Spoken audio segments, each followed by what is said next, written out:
Hello दोस्तों, स्वागत है आपका हमारे इस नई वीडियो में। और आप देख रहे हैं आपका अपने YouTube channel banking jobs guide, जिसमें है ऑल अबाउट बैंकिंग जॉब्स।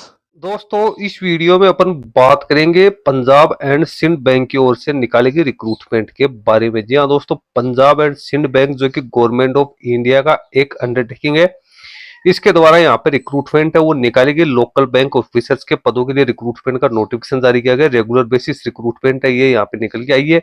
और लगभग 1000 पदों के लिए रिक्रूटमेंट है वो यहाँ पे निकाली गई है। तो बड़ी जबरदस्त वैकेंसी है, वो पीएसपी बैंक की ओर से यहाँ पे जारी की गई है। तो सारा एलिजिबिलिटी क्राइटेरिया अपन इस वीडियो में है वो यहाँ पे देखने वाले हैं। तो दोस्तों, इसके लिए सबसे पहले तो आपको जो इसकी ऑफिशियल वेबसाइट है उसकी विजिट करनी पड़ेगी, और उसके रिक्रूटमेंट सेक्शन में आपको इसका डिटेल नोटिफिकेशन देखने को मिल जाएगा। लेटरल रिक्रूटमेंट है, ये निकल के आई है।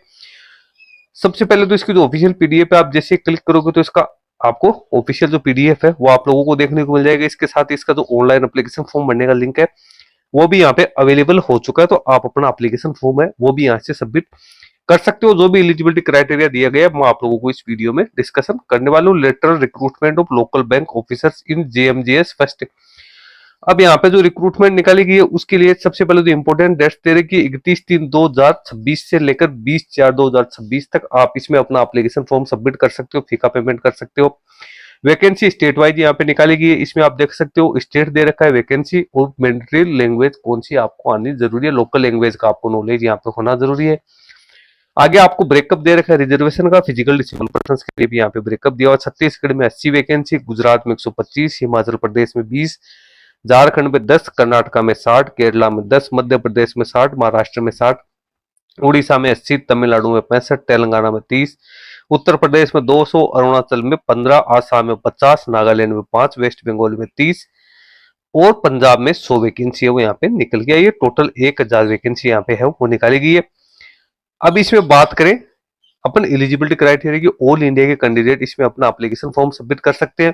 कैंडिडेट की मिनिमम एज 20 वर्ष, मैक्सिमम एज 30 वर्ष होनी जरूरी है। यानी कैंडिडेट का जन्म है 2/3/1996 के बाद का होना जरूरी है, और 1/3/2006 के पहले का होना यहाँ पे जरूरी। SC ST OBC का कोई कैंडिडेट है तो उसको गवर्नमेंट के नॉर्म्स के अकॉर्डिंग यहाँ पे छूट दी जाएगी।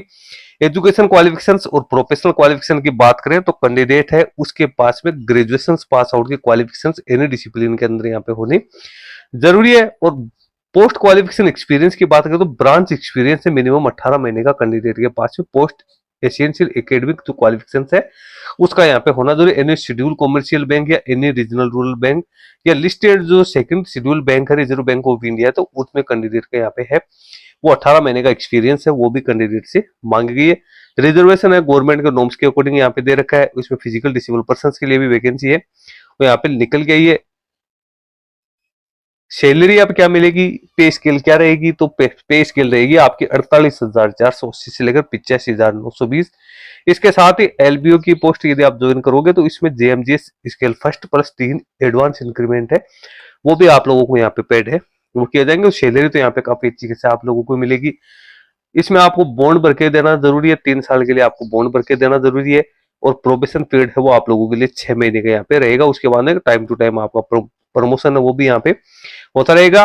क्रेडिट हिस्ट्री है तो आपका सिविल स्कोर 650 प्लस यहाँ पे होना जरूरी। सिलेक्शन प्रोसेस की बात करें तो सबसे पहले तो यहाँ पे रिटन टेस्ट होगा, फिर स्क्रीनिंग होगी, उसके बाद में आपका पर्सनल इंटरव्यू कंडक्ट किया जाएगा, फिर फाइनल मेरिट लिस्ट बनेगी, उसके बाद प्रोफिशिएंसी इन लोकल लैंग्वेज होगी, फिर फाइनल सिलेक्शन यहाँ पे होगा। एग्जाम पैटर्न आप देख सकते हो, टोटल 4 टेस्ट होंगे।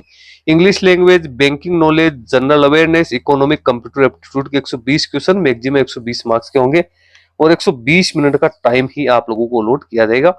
कैंडिडेट को यहाँ पे मिनिमम जो क्वालिफाई मार्क्स है 40% मार्क्स रखे गए। रिजर्वेशन कैटेगरी के लिए 35% मार्क्स है वो यहाँ पे रखे गए। उसके बाद कैंडिडेट को अगले फेज के लिए यहाँ पे बुलाया जाएगा, जो यहाँ पे आप लोगों को बता रखा है। एग्जामिनेशन सेंटर स्टेट वाइज यहाँ पे आप लोगों को दे रखा है। इसमें आप एप्लीकेशन फॉर्म सबमिट करते समय अपना प्रेफरेंस चूज कर सकते हो डॉक्यूमेंट वेरिफिकेशन में। और जब आप एग्जाम के लिए जाओगे तो आइडेंटिटी वेरिफिकेशन के लिए आपको वैलिड फोटो आइडेंटिटी प्रूफ है वो अपने साथ लेके जाना है यहाँ पे जरूरी है। बायोमेट्रिक वेरिफिकेशन है वो भी आप लोगों को यहाँ पे किया जाएगा। एप्लीकेशन फी आप देख सकते हो, SC ST या कोई फिजिकल डिसेबल पर्सन है तो उसके लिए 100 रुपए प्लस जो भी एप्लीकेबल टैक्सेज है वो लागू होगा। और जनरल EWS OBC के लिए 800 प्लस 50 प्लस जो भी applicable taxes plus payment gateway charges है वो कैंडिडेट के यहाँ पे है वो लागू रहने वाला है। एप्लीकेशन फॉर्म भरने का लिंक इसकी ऑफिशियल वेबसाइट पे आपको दे रखा है, उसके माध्यम से आप अपना एप्लीकेशन फॉर्म सबमिट कर सकते हो। दोस्तों लिंक वीडियो के डिस्क्रिप्शन बॉक्स में डाल दूंगा, जहां से आप इसको डाउनलोड करके चेक कर सकते हो। बढ़िया वैकेंसी, जबरदस्त vacancy, graduate pass out candidates के यहाँ पे निकल के आए। तो दोस्तों वीडियो में इतना ही। Thank you and bye bye.